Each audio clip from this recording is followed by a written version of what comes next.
Hi guys, welcome to another video. It's Ndagire here. Thanks for coming. As always, for the subscribers, thank you so much for your time. I always appreciate it. Today's video is something that I found interesting, especially because it's happening in Africa. Like, this is something I never thought I would ever witness, and it's coming from Rwanda. I and my friend Esther went to Rwanda, and guys, I must say, Rwanda made me feel so special in a way. It was clean, the people were amazing, everything was so organized, everything was clean. Like, I'll never forget how clean it was.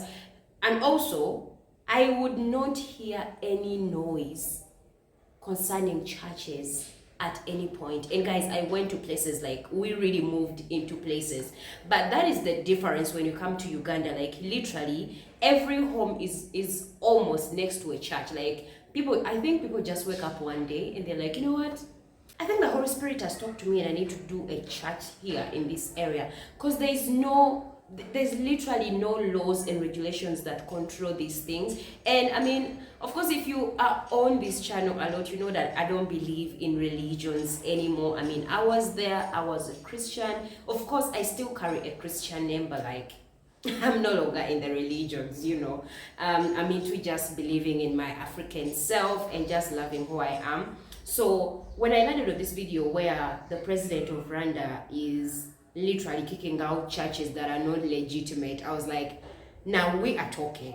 Over the last 1 week, Rwanda has closed more than 5,600 worship centers, most of them being churches. The government said the worship centers were operating illegally. In 2018, Rwanda established laws governing operations of faith-based institutions. The main law says that before opening a church or any other place of worship, one must obtain a permit from the Rwanda Governance Board, RGB. In the registration application, one must submit to RGB a field application letter, notarized constitution governing the religious organization's operations, address of the religious center's head office, and the names of the center's legal representatives and their deputies. The other requirements include the representative's address, their criminal history record, certificate of appointment, as well as summary of the religious center's doctrines, a notarized document showing representatives have accepted responsibility, and minutes of the meeting that established the worship institution. Also required is a notarized document showing the center's yearly plan and the source of funding, a document proving the worship building meets construction standards, a letter of endorsement by district authorities, and payment of registration fee. The law further adds Rwanda Governance Board, RGB, must either issue a certificate of registration within 60 days of application, or in the case of rejection, tell the applicant within 30 days why their request was denied. The law also says presiding preachers must have a university degree or certificate in religious studies. The center's main representative must have a university degree in religious studies. Worship centers are also prohibited from noise pollution, with those found guilty risking a fine of between $400 and $800. Repeat offenders risk spending a month in prison. 𝗬𝗶𝘀𝗰𝗂𝗍, the deputy chairperson of Rwanda Interfaith Council, said the affected worship centers knew what was expected of them. On July 29th, Rwanda launched a 2-week nationwide crackdown on non-compliant religious centers. RGB said the majority of the closed centers had poor infrastructure, lacked proper hygiene and safety systems, and were operating without legal permits. RGB's Chief Executive Officer 𝗬𝗶𝗍𝗄 Kayitesi said on Monday, August 5th, that churches had more than 5 years to comply since the 2018 laws were introduced. Libra Methodist Church in Rwanda's eastern province was closed after authorities discovered that there was only one washroom for up to 1,200 congregants. In Musanze district in Rwanda's northern province, more than 185 churches have been closed over non-compliance. In the past, Rwanda closed 6,000 churches, mosques, and other places of worship over violation of health and safety standards, as well as noise pollution. Over 90% of Rwanda's 13.5 million people are Christians. Debate has often raged in other parts of Africa on the need to regulate churches. In Kenya, for instance, the suggestion was proposed after more than 440 people were brainwashed to starve themselves to death in the country's coastal county of Kilifi in early 2023. I have no shame to say that I'm celebrating the fact that the government is finally cracking down on the many shanty churches found across the country. The government crackdown, which seems to have begun on Monday, has so far forced the closure of 185 churches in Musanze district alone. 185. Freedom of worship doesn't mean that you make people sit in half-completed churches that risk falling down on them. It doesn't mean disturbing neighbors with loud gospel music at all hours of the night. And it certainly doesn't mean preaching uneducated, half-baked sermons to vulnerable and desperate people. African leaders, we don't need to be invited anywhere to go and address our problems without first inviting ourselves to come together to tell each other the actual truth that we must tell each other about our serious problems.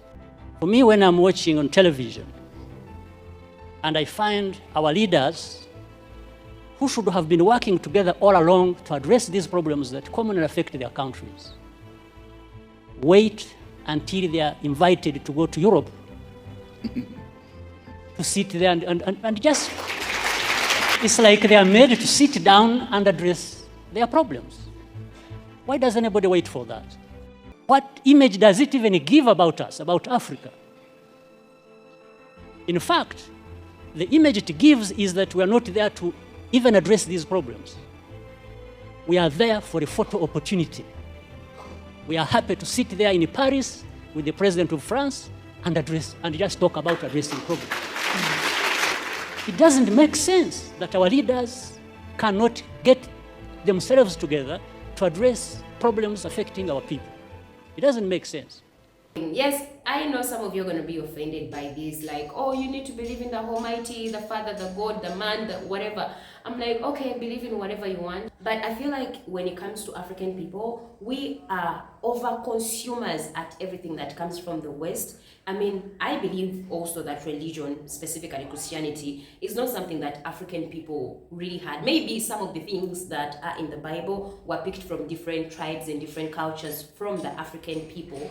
But like the way it was put together to make us feel like we are not worth, like we need to believe outside of ourselves, that's where I have issues. And that's why I'm like so much strong that religions, especially like Christianity, are things that were used to mentally enslave us, and I'm really strong on that. So seeing that the president of Rwanda is telling people to have registered churches is amazing to me. Is amazing to me. The way we are misplacing and misusing this thing of religion in the African continent is wild. And the fact that we always see God in the eyes of the white face, that's why it's really problematic to me. I mean, if you're believing into something that is not even like representative to you, I don't think it makes sense. Like if you come to most African homes, if you come to most Ugandan homes, even when I'm walking like randomly in the streets, I see people's cars, I see people's homes, I see people's businesses with the white face as the God that they believe in. And I find it really crazy. Like,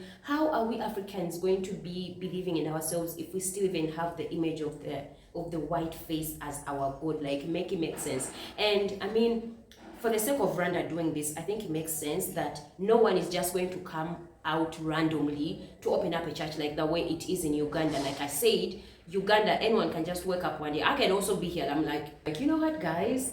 I'm now a Christian and I'm going to open up a church. And let me tell you guys, if I know how to speak and I know how to convince people, I bet you not, in 1 month or 2 or 6 months, I would have already had followers following me. I would have already had a congregation of people believing in what I'm saying, because at the end of the day, I do think these people that come out and start churches just have a convincing tongue. And for us as a people that are not even so much educated, and I would say we don't want to like read a lot. And I always tell you guys, the reason why Christianity is so much in the African people is because that book was translated to our local language. And the other plot twist I would give is things like education. Why is it that our education was not like translated to our languages? Why is it that it's this book that was translated for us to understand, but when it comes to education, we have to study it from the foreign language, but the foreigners also study in their own languages? Like we as African people are the ones that study in foreign languages, but when it comes to religion, to the Bible,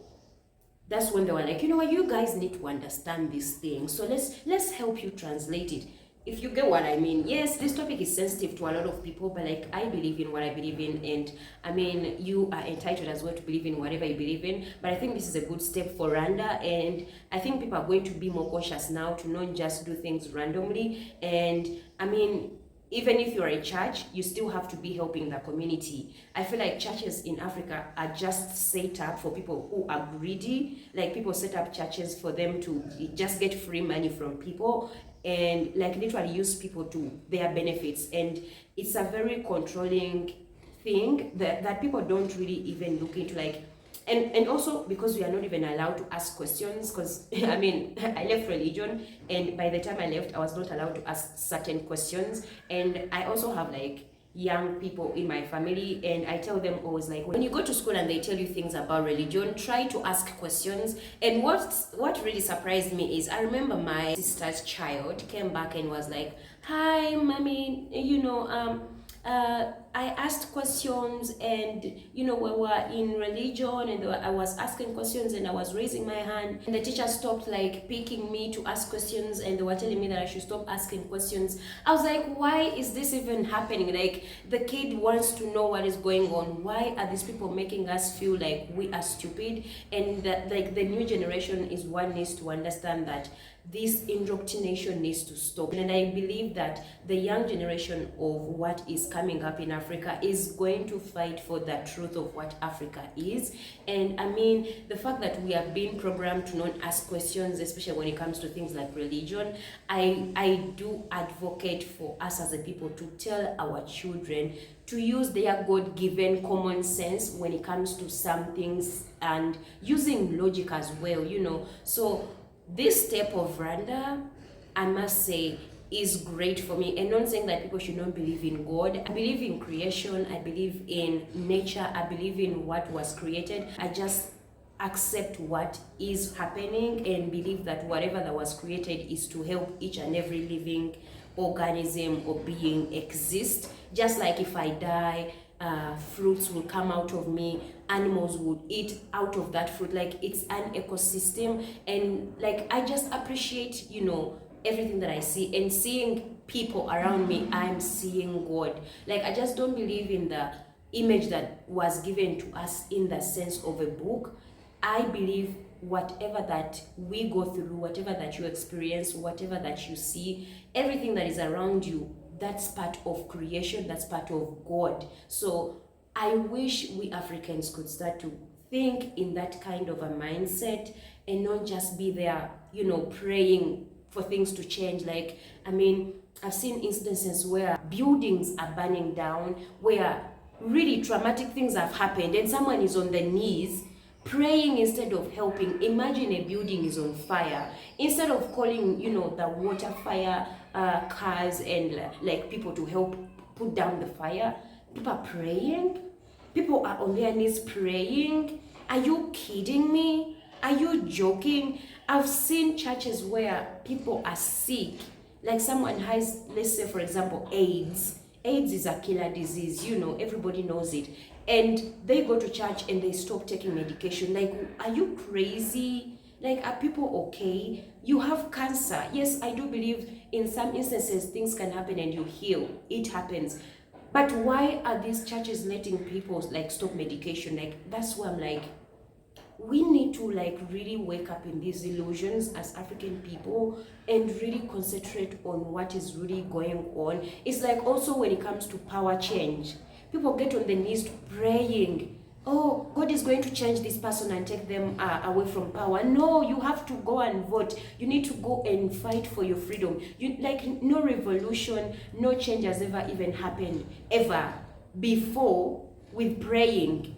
Why can't we as African people understand those things? Like, I feel like we excuse our oppression. We use religion to disguise our oppression and our misery, in a sense of, oh, I'll go to the afterlife, and imagine the afterlife you are promised to is everything that has everything to do with Africa, meaning gold, lithium, diamonds, milk, honey. We have all those things in Africa. So when I say that I don't believe in these religion things, and I'm happy about what Rwanda is doing, I second it 100%, and I think every other African country should look at what Rwanda is doing for its people. Not saying that it's the best in governance or everything, but like at least the people of Rwanda look at their country and they feel proud to say they are from Rwanda.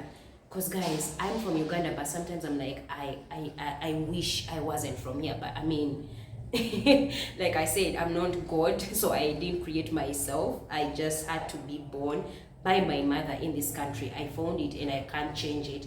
But either way, I think these are good steps that Africa is taking. So big up to the president of Rwanda, Mr. Kagame. Like, I am down for this. But other than that, guys, let me know what you think about this. I know it might have been a long video, but I love this. I really do. Guys, that is it for me, the video. Thanks for watching. Don't forget to like, subscribe, hit the notification bell. I am always posting. Yeah, let me know in the comments what you think about this step that was taken in Rwanda. I'll see you in the next video. Bye.